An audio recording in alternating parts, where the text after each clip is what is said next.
Morning students, आज हम पढ़ेंगे क्या इलेक्ट्रोड विभव। क्या होता है इलेक्ट्रोड विभव? उसको परिभाषा लिखते हैं। इलेक्ट्रोड एंड विलियन, इलेक्ट्रोड एंड विलियन,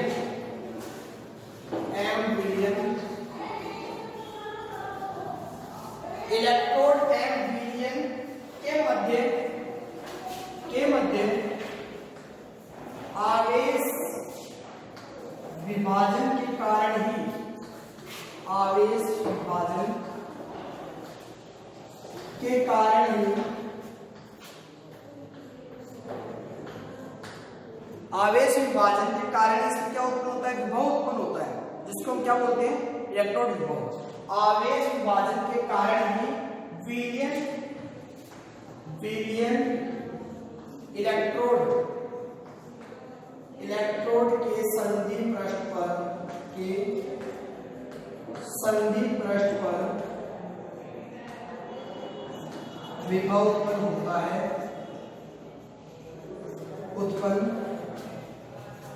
है, उसे इलेक्ट्रोड विभव कहते हैं।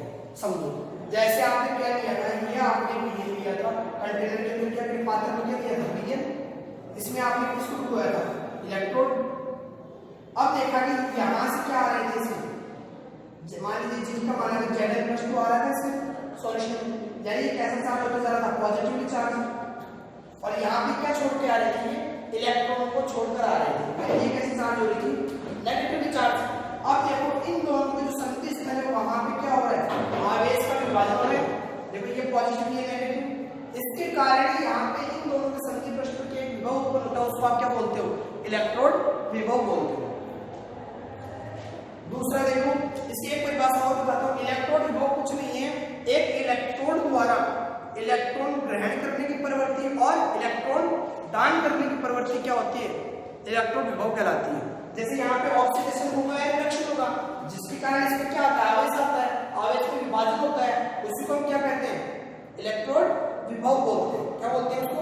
इलेक्ट्रोड विभव। जबकि हम जानते हैं कि इलेक्ट्रोड अपने विलियन के साथ में कैसा होता है? संपर्क में होता है, फिर भी इसमें क्या होता है? इलेक्ट्रॉन देने की प्रवृत्ति होती है और इलेक्ट्रॉन ग्रहण करने की प्रवृत्ति होती है, जिसके कारण विभव उत्पन्न होता है, उसको हम क्या बोलते हैं?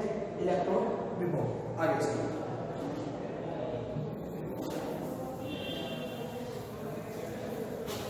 देखिए हमने देखा था कि कोई भी हमने इलेक्ट्रोड लिए थे, उसमें दो हाफ सेल लिए थे, दो पात्र लिए थे, उसमें जो इलेक्ट्रोड लिए थे उसी के विलियन में से इलेक्ट्रोड जिस धातु का बना था उसको उसी धातु के विलियन के अंदर हमने क्या किया था? डुबोया था। अब डुबोने के बाद में तीन संभावनाएं बनती है, वो देखिए कैसे कैसे। पहली संभावना है आपके पास कोई रासायनिक, जब धातु आए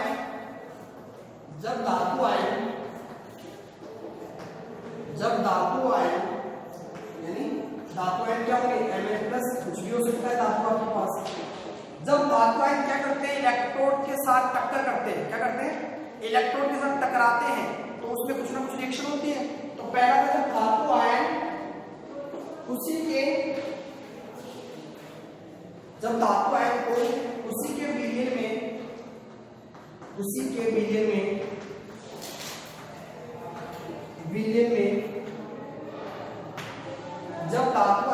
उसी के विलियन में, अभी करना एक बार, जब धातु को उसी के आयन युक्त विलियन में होते हैं,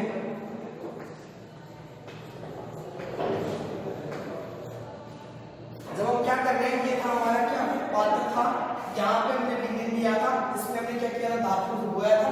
अब क्या होगा? जब डुबोने के बाद क्या होगी? इलेक्ट्रॉन किसी धातु किससे टकराएंगे? इस विलियन के साथ संपर्क होगा, तो क्या होगा? कुछ ना कुछ रिएक्शन। पहला ही क्या विलियन में जब डुबोते हैं तो कोई रासायनिक परिवर्तन नहीं होता, तो उनमें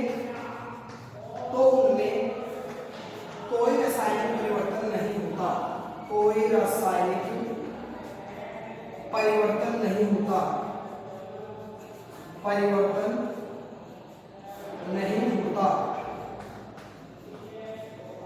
उसे शून्य इलेक्ट्रोड क्या बोलते हैं? शून्य इलेक्ट्रोड या फिर उसको क्या बोल सकते हैं, नल इलेक्ट्रोड। देखो इसको समझो क्या होता है नल इलेक्ट्रोड। यानी हम इलेक्ट्रोड की बात कर रहे हैं, जब भी विभव उत्पन्न होगा जब उसके बीच में रिएक्शन होगी, यहाँ पे ऑक्सीकरण और अपचयन हो रहा था जिसके कारण कि उसमें चार आवेश में विभाजन आ रहा था। अब यहाँ देखिए आपने पात्र ले लिया, ये इसमें पीलियन ले लिया आपने, यहाँ पे आपने क्या ले लिया, एक इलेक्ट्रोड ले लिया। और मैंने कहा था कि अगर हम ऐसा इलेक्ट्रोड ले लें जो क्या नहीं करता हो, विलीन के साथ रिएक्शन नहीं करता हो, जैसे हमने जिंक ली थी धातु, वो तो कैसा सक्रिय इलेक्ट्रोड था, हमने पढ़ा था। और कॉपर भी क्या था आपके पास, सक्रिय इलेक्ट्रोड था, वो दोनों आपस में क्या कर जाते थे, रिएक्शन हो जाती थी उनके बीच में। हम यहाँ पे मान लीजिए मैंने क्या ले लिया, प्लेटिनम का इलेक्ट्रोड ले लिया, और हम जानते हैं प्लेटिनम और ग्रेफाइट का इलेक्ट्रोड कैसा होता है, अक्रिय होता है। यानी यहाँ पे ना तो नेगेटिव चार्ज आएगा ना ही पॉजिटिव आएगा। क्यों? क्योंकि ये किसी के साथ रिएक्शन करता ही नहीं है। जब ऐसा इलेक्ट्रोड बना दो आप, ऐसा हाथ से बना लेते हो, उसको आप क्या कहते हो, शून्य इलेक्ट्रोड या नल इलेक्ट्रोड। कैसे पता किया आपने, आपने एक सॉल्यूशन लिया और उसके अंदर क्या कर दिया, इलेक्ट्रोड को डिप कर दिया, डुबो दिया आपने। फिर आपने देखा यदि वहां पे ऑक्सीकरण अपचयन होता है तब तो अलग बात थी। तो यहाँ पे हमने देखा कोई रासायनिक परिवर्तन नहीं हो रहा था, यानी किसी भी प्रकार की कोई अभिक्रिया नहीं हो रही थी। इसका मतलब हमने जो इलेक्ट्रोड लिया था वो कैसा लिया था, अक्रिय लिया था। उसको हमने क्या कहा, शून्य इलेक्ट्रोड कहा, या फिर उसको बोलते हैं नल इलेक्ट्रोड। यानी पहला इलेक्ट्रोड समझ गए आप, शून्य इलेक्ट्रोड या नल इलेक्ट्रोड। क्योंकि अभी तक हमने इलेक्ट्रोड कैसे पढ़े हैं, एनोड और कैथोड। ये पहला प्रकार आ गया कौन सा, शून्य या नल इलेक्ट्रोड। आगे देखिए, अब देखिए दूसरा, एक इलेक्ट्रोड पढ़ लिया आपने, शून्य इलेक्ट्रोड।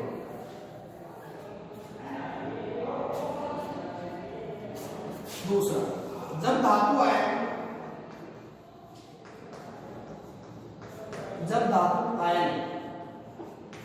कोई भी आयन हो सकते हैं Mn+, जब धातु आयन इलेक्ट्रोड से टकराकर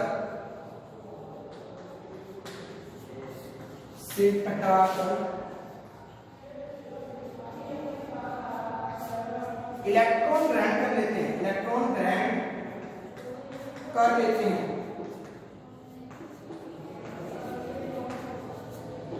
भाई धातु आयन थे, जैसे इलेक्ट्रोड के पास गए उसमें तो कोई अभिक्रिया नहीं हुई थी, उसको तो हमने नल इलेक्ट्रोड कह दिया था।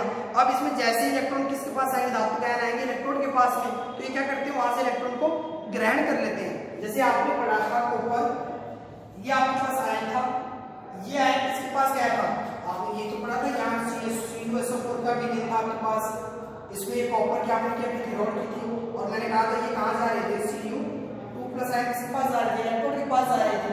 जैसे इलेक्ट्रोड के पास जा रहे थे, जैसे इलेक्ट्रॉन आ रहे थे तो उन्होंने क्या किया था, इलेक्ट्रॉन को ग्रहण किया था। तो यहाँ पे उन्होंने इलेक्ट्रॉन को क्या कर दिया था, ग्रहण कर दिया था, और किसमें बदल गए थे, कॉपर में। यानी मैं कहता हूँ जब धातु आयन इलेक्ट्रोड से टकराए तो उन्होंने इलेक्ट्रॉन को क्या कर दिया, ग्रहण कर लिया। इसका मतलब उसमें रासायनिक परिवर्तन हो गया। यानी इसमें क्या हो गया, ये इसको हमने क्या कहा था, जब इलेक्ट्रॉन ग्रहण करते हैं उसको क्या बोलते हैं, अपचयन बोला था हमने। क्या बोला था इसको, अपचयन। यानी यहाँ पे अपचयन हो रहा है, इसका मतलब जो आपने इलेक्ट्रोड लिया है वो इलेक्ट्रोड कैसा होगा, कैथोड होगा। मैंने बताया था कैथोड पे हमेशा क्या होता है, अपचयन होता है। तो यहाँ पे इलेक्ट्रोड होगा, वो कैसा होगा, इलेक्ट्रोड कैथोड होगा। कैसे, देखिए अभी आपने यहाँ पे मैंने बताया था पात्र लिया। पहली बात तो यहाँ पे जो आप इलेक्ट्रोड लोगे वो कैसा होना चाहिए, अब सक्रिय इलेक्ट्रोड होना चाहिए, तभी तो वो रिएक्शन होगी, तभी उसमें रासायनिक परिवर्तन होगा। अब देखिए यहाँ पे आपने यहाँ पे कॉपर लिया है, तो यहाँ पे उसका भी ले लिया, CuSO4 ले लिया आपने। अब बताइए मुझे इसके अंदर क्या कैसा चार्ज आएगा, यहाँ पे देखिए धनात्मक चार्ज आया, क्योंकि इसमें क्या आ रहे थे, कॉपर आ रहे थे इसमें। और जैसे यहाँ से कॉपर आयन जा रहे थे तो SO4- यहाँ था विलेन के अंदर, तो यहाँ पे क्या आ रहा था, उसको नेगेटिव चार्ज। तो यहाँ पे देखो आवेश विभाजन हो रहा था, इसी को हमने क्या कहा है, एनोड कैथोड इलेक्ट्रोड कहा है। यहाँ पे जो इलेक्ट्रोड कैसे व्यवहार कर रहा है, कैथोड की तरह व्यवहार कर रहा है। तो क्योंकि यहाँ अपचयन हुआ है, उसने एक इलेक्ट्रॉन या दो इलेक्ट्रॉन क्या किया है, ग्रहण किया है, ऐसा इलेक्ट्रोड क्या कहलाता है, कैथोड। अब मैं तीसरी की बात कर लेता हूँ।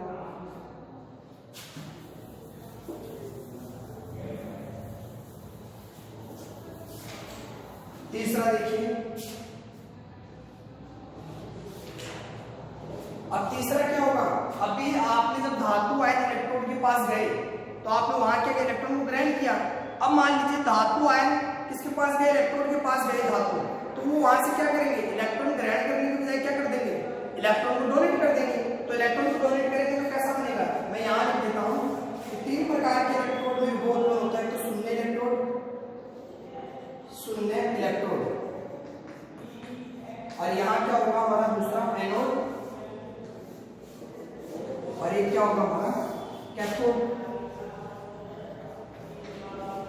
जैसे आप इलेक्ट्रोड को विलीन में डुबोगे तो कैथोड में तो क्या होता है, इलेक्ट्रॉन का ग्रहण होगा,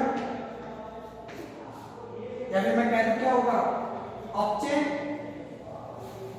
और यहाँ पे जैसे हमने डुबोया उसको, किसी भी इलेक्ट्रॉन को जैसे ही पानी में डुबोया, यदि उसने इलेक्ट्रॉन को क्या कर दिया, डोनेट कर दिया, यानी दान कर दिया, तो यहाँ पे क्या होता है, इलेक्ट्रॉन का दान होता है, यानी क्या होता है यहाँ पे ऑक्सीकरण। वो इलेक्ट्रॉन क्या कहलाता है हमारा एनोड।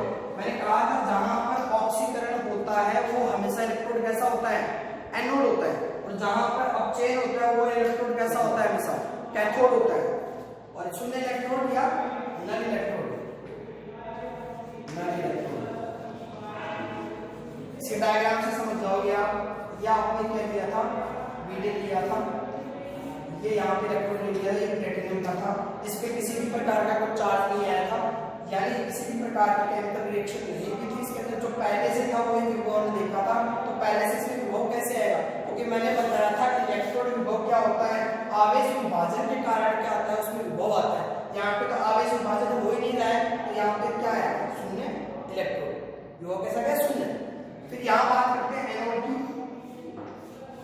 यहाँ आपने ये इलेक्ट्रोड लिया, अब मैंने कहा था एनोड में क्या था, आपने यहाँ G ग्रुप ली थी, यानी आप आपने कैसा ले लिया, सक्रिय इलेक्ट्रोड ले लिए।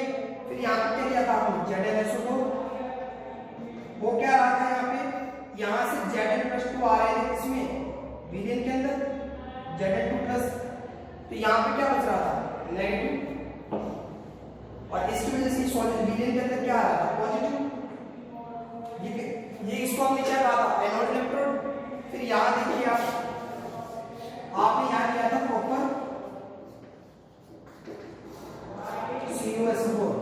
अब आपने देखा था यहाँ से क्या जा रहे थे, Cu+, किसके पास जा रहे थे, इलेक्ट्रोड के पास जा रहे थे, और वो कैसे चार्ज था यहाँ पे, पॉजिटिव चार्ज।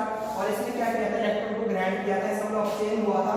तो अपचयन कैसे हुआ था, 2 इलेक्ट्रॉन लेके मैंने क्या बना दिया था, कॉपर, और यहाँ पे ऑक्सीकरण हुआ था, तो क्या हुआ था, Zn2+, 2 इलेक्ट्रॉन। आपको कुछ याद नहीं रखना है, आपको ये ध्यान में रखना है कि पहली बात तो इलेक्ट्रोड विभव होता क्या है।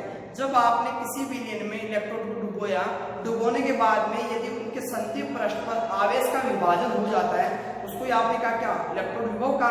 या फिर मैं आपको और सरल भाषा में बता दूं, जब आप किसी भी सेल के अंदर क्या करते हो, धारा का प्रवाह करते हो, करंट फ्लो करते हो उसमें, तो वहां पे क्या होता है, करंट फ्लो, इसका मतलब दोनों जो आपने इलेक्ट्रोड लिया, एनोड और कैथोड, उन दोनों के विभव में क्या है, अंतर है, तभी क्या होता है, धारा का प्रवाह होता है। यदि दोनों में अंतर नहीं होगा तो धारा का प्रवाह नहीं होता है। आप ऐसे समझो कोई झरना बह रहा है, तो जैसे पहाड़ी से झरना नीचे आता है, तो ऊपर से तो वो नीचे गिर सकता है, नीचे से ऊपर नहीं जा सकता।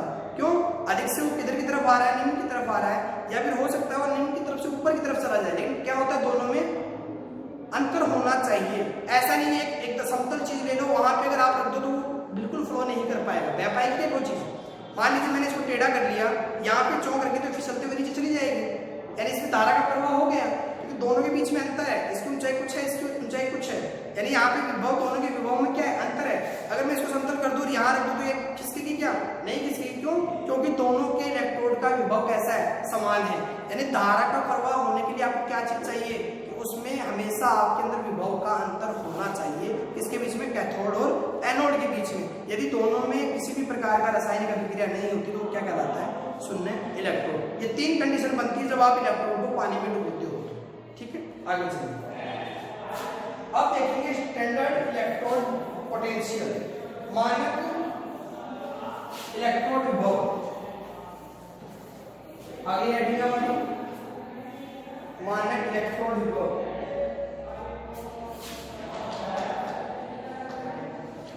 मानक इलेक्ट्रोड विभव, इसको हम E0 से लिखते हैं। किससे लिखते हैं, E0 से। देखो हमने आपको इलेक्ट्रोड विभव तो समझा दिया क्या होता है, अब मानक को समझ लेते हैं। देखो मानक को समझने के लिए सबसे पहले मान लीजिए आपने 1 किलो का बाट लिया, उसके 1 किलो चीनी लेके आए, तो तराजू वाला दुकान वाला क्या करता है, तराजू में 1 किलो का बाट रखेगा और आपको 1 किलो चीनी तोड़ के दे देगा, यानी उस बाट के बराबर वजन दे देगा आपको। पर आपने कैसे डिसाइड किया कि वो 1 किलो का बाट 1 किलो है, यानी आपने उसको माना है कि इतना वजन 1 किलो होता है। जैसे यहाँ पे आयुर्वेद डिसाइड करता है कि किसका वजन कितना होगा, हम नहीं करते हैं, तो वहां पे उन्होंने माना कि यहाँ पे 1 किलो वजन इतना वजन है, उसके बराबर का वजन वो तोड़ के देते हैं आपको, ताकि आपको पता लग जाता है ये 1 किलो है, और आप भी बता देते हो ये 1 किलो है या नहीं, क्यों, क्योंकि आपने पहले फिक्स कर लिया एक चीज में। वैसे ही यहाँ पे इलेक्ट्रोड विभव को क्या करते हैं, फिक्स करते हैं। अब फिक्स करने के लिए कुछ कंडीशन होती है, कुछ मानना पड़ता है कि भाई कितने, जैसे वहां पे 1 किलोग्राम को 1000 ग्राम के बराबर माना, तो यहाँ पे कुछ ना कुछ तो मानेगा। तो इन्होंने क्या किया, देखिए यहाँ पे 1 एटमॉस्फेयर प्रेशर माना। इन्होंने कहा कि यहाँ पे इलेक्ट्रोड विभव जो उत्पन्न हो रहा है, वहां पे जो प्रेशर है वायुमंडलीय दाब वो कितना है, 1 एटमॉस्फेयर है, और जो आपका तापमान है कितना है, 298 केल्विन।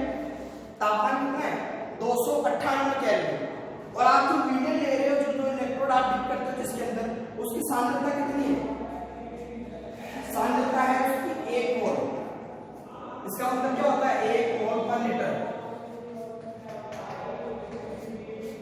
1 मोल पर लीटर। अब देखो आपने फिक्स कर दिया है कि यदि आप कोई भी पात्र लो, उसमें विलीन लोगे, उसकी सांद्रता कितनी होगी, 1 मोल होगी, उसमें आप इलेक्ट्रोड को डुबोगे। डुबोने के बाद वहां पे जो प्रेशर लगेगा वो कितना होगा, 1 एटमॉस्फेयर होगा। जो ताप लगेगा वो 298 केल्विन ताप होगा। उस पर जो विभव आएगा उसको आप क्या बोलोगे, मानक इलेक्ट्रोड विभव, यानी माना है आपकी कंडीशन। कंडीशन कैसी, 1 एटमॉस्फेयर 298 केल्विन, सांद्रता बराबर 1 मोल। आगे देखो, ये 3 कंडीशन जहां अगर आपको मिल जाए सेल के अंदर, वो कैसी होती है, मानक स्थिति होती है। अब बात करो, हमने पढ़ा था रिडक्शन पोटेंशियल आरपी, अपचयन विभव, एक पढ़ा था हमने ऑक्सीकरण विभव जिसको हमने लिखा था ओपी। अब हम इसके संदर्भ में बात करते हैं। इसके संदर्भ में बात करेंगे तो क्या हो जाएगा, तो इसको इंग्लिश में बोलते हैं स्टैंडर्ड इलेक्ट्रोड पोटेंशियल। तो यहाँ इसको लिखते हैं एसआरपी और इसको क्या लिखते हैं एसओपी। अब जो आपके पास अपचयन विभव आएगा वो कैसा आएगा, मानक अपचयन विभव। जो ऑक्सीकरण विभव आएगा वो कैसा आएगा, मानक ऑक्सीकरण विभव। क्यों, क्योंकि आपने यहाँ पे किसके बारे में बात कर रहे हो, मानक इलेक्ट्रोड विभव के बारे में बात कर रहे हो, तो यहाँ पे वही विभव निकलेंगे, अपचयन विभव और ऑक्सीकरण विभव। लेकिन वो कैसे निकलेंगे, मानक अपचयन विभव और मानक ऑक्सीकरण विभव। और आप जानते हो कि जो अपचयन विभव था वो ऑक्सीकरण विभव के विपरीत था, एक पॉजिटिव था दूसरा कैसा था, नेगेटिव था। तो यहाँ पे भी क्या होगा, जो मानक अपचयन विभव है वो किसके विपरीत हो जाएगा, मानक ऑक्सीकरण विभव के विपरीत हो जाएगा। फिर आगे देखिए,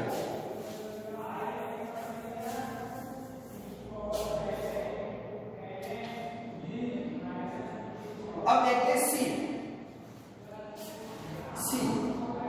अब भाई मानक इलेक्ट्रोड विभव की तो कंडीशन समझ गए, आपने वजन की कंडीशन तो समझ गए कि एक वजन को फिक्स करना है। अब किस चीज को वजन करना है, 1 किलो कितना बराबर होता है, तो उसके लिए हमने सबसे पहले लिया सी। ये क्या होता है, इसको बोलते हैं standard hydrogen potential. Hydrogen potential आप हिंदी में क्या बोलते हैं उसको, मानक हाइड्रोजन विभव। क्या बोल रहे हैं इसको, मानक हाइड्रोजन विभव। अब देखिए, अब मैं आपको बता रहा हूं कि अब हमको क्या करना है, हाइड्रोजन को उन्होंने मानक मान लिया। मानक माना तो इसका मतलब जो आपके पास जो इलेक्ट्रोड ले रहा है वो कैसा ले रहा है, गैसियस इलेक्ट्रोड ले रहा है। क्योंकि हाइड्रोजन क्या होती है, आपके पास गैस होती है, उसको वो इलेक्ट्रोड मान रहा है, तभी उस पर विभव आएगा, आपके पास पोटेंशियल आएगा, विभव आएगा। तो यानी सबसे पहले यहाँ पे क्या ले रहा है, गैसीय इलेक्ट्रोड। क्या ले रहा है, गैसीय इलेक्ट्रोड। मैं आपको बता रहा हूं कि मानक हाइड्रोजन विभव क्या होता है, इलेक्ट्रोड। क्या लेंगे आपने सबसे पहले, गैसीय इलेक्ट्रोड। क्यों, क्योंकि यहाँ पर हाइड्रोजन को ले रहे हो, हाइड्रोजन गैस होती है, तो आपने ले लिया गैसीय इलेक्ट्रोड।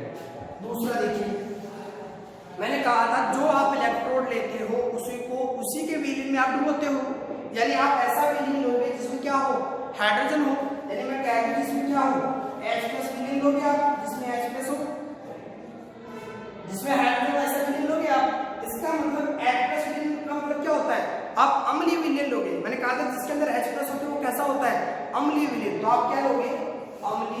विलयन, अम्लीय विलयन,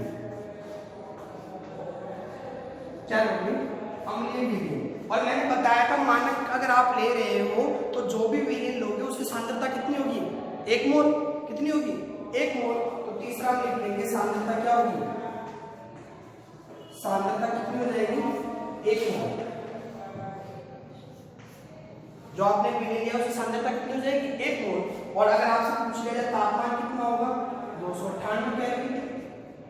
अगर आपसे पूछ लिया जाए प्रेशर कितना, दाब कितना होगा? 1 एटमॉस्फेयर, 1 वायुमंडलीय दाब। अगर ये सारी कंडीशन किसी इलेक्ट्रोड में आपको मिल जाती है वो क्या कहलाता है? उसके ऊपर का जो पोटेंशियल ग्रेड होगा उसको आप क्या कहोगे? माइनस हाइड्रोजन विभव। कुछ नहीं है, ये तो आपकी स्टैंडर्ड कंडीशन थी, इतना चीज तो आप पहले जानते हो। बस यहाँ पे इलेक्ट्रोड कैसा ले लिया है? गैसीय इलेक्ट्रोड ले लिया है। क्या लिया है? गैसीय इलेक्ट्रोड। इसको डायग्राम से भी समझते हैं। देखिए इसको बताता हूँ मैं डायग्राम कैसे बनाया। इसका डायग्राम देखिए सीखो। अगर आपसे पूछ लिया जाए मानक हाइड्रोजन विभव,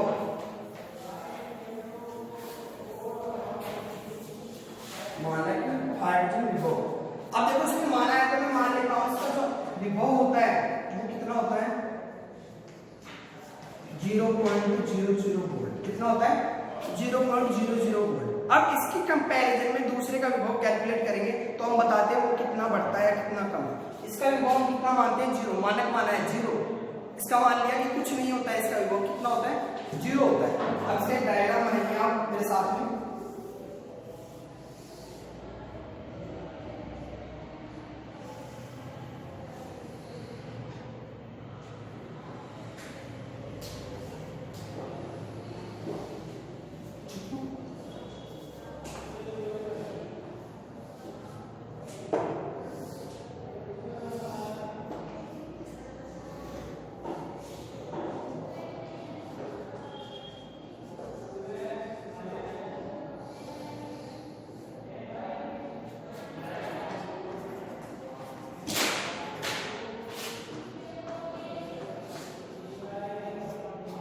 ये आपका क्या होता है? प्लेटिनम का तार होता है। ठीक है, ये आपके कांच की नली है, कांच की नली। और ये जिसके अंदर जा रहा है ये आपको क्या? मरकरी की नली है,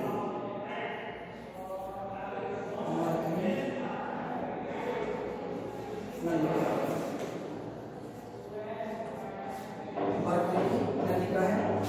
फिर आप आगे देखिए, ये जो हमारा है ये क्या है? प्लेटिनम का इलेक्ट्रोड है।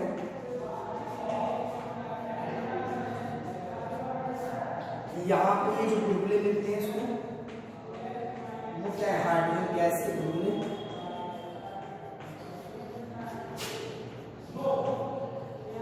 आपको क्या बना के दिखा रहा हूँ? स्टैंडर्ड मानक हाइड्रोजन विभव कैसे, किस सेल में कैसे आपने हाफ सेल बनाएंगे फिर उसमें विभव देखेंगे। तो मानक अपचयन विभव आपने कैसे निकाला हाइड्रोजन का वो देखिए। यह आपने क्या दिया है? H+ विलयन लिया है जिसकी सांद्रता कितनी है? 1 मोल। मान लेता हूं मैंने यहाँ पे क्या ले लिया है? HCl ले लिया। HCl कितनी ले लिया? 1 मोल ले लिया मैंने। यहाँ पे H+ है उसके भी ले लिया। HCl का अगर आप पानी में घोल क्या बना लो? सॉल्यूशन। उसको आपने डिप कर दिया। ये इलेक्ट्रोड कौन सा इलेक्ट्रोड? प्लेटिनम का इलेक्ट्रोड। अब देखिए यहाँ पे अगर आप देखोगे तो प्लेटिनम कैसा होता है? अक्रिय होता है। ठीक है, अब अक्रिय होगा तो ये क्या रिएक्शन कर पाएगा? नहीं कर पाएगा। क्योंकि ये क्या काम करेगा? इलेक्ट्रॉन का फ्लो करवाएगा। यानी इलेक्ट्रॉन क्या करेंगे? इसमें गमन करेंगे, धारा का गमन होगा। इसमें धारा बहेगी तो कुछ ना कुछ इलेक्ट्रोड आएगा। और जब मैंने प्लेटिनम इलेक्ट्रोड यूज किया था मैंने बताया था शून्य इलेक्ट्रोड, वहां पे किसी भी प्रकार का क्या आवेश विभाजन नहीं हो पा रहा था। तो यहाँ पे किसी भी प्रकार का आवेश विभाजन नहीं हो पाया तो उसका विभव कितना है? 0.00 वोल्ट। वहां पे मैंने लिखवाया कि शून्य इलेक्ट्रोड पोटेंशियल आया था। वहां पे जब हमने क्या किया था? इलेक्ट्रोड को पानी में डिप किया था प्लेटिनम में, तो कोई रिएक्शन नहीं थी, कोई रासायनिक परिवर्तन नहीं हुआ था। वही यहाँ क्या हुआ? ये हुआ। ये डायग्राम किसका है? सी का। किसका? सी का। सी क्या है? मानक हाइड्रोजन विभव। आगे देखिए, फिर हम देखते हैं इसके अंदर जो आपके पास SR था, SR था वो क्या था? नेगेटिव भी था। किसके? SO2 के। आपका मानक अपचयन विभव मानक ऑक्सीकरण विभव के विपरीत होता है। ये मैंने बता चुका हूँ पीछे। इन दोनों का मान कितना आता है? 0.00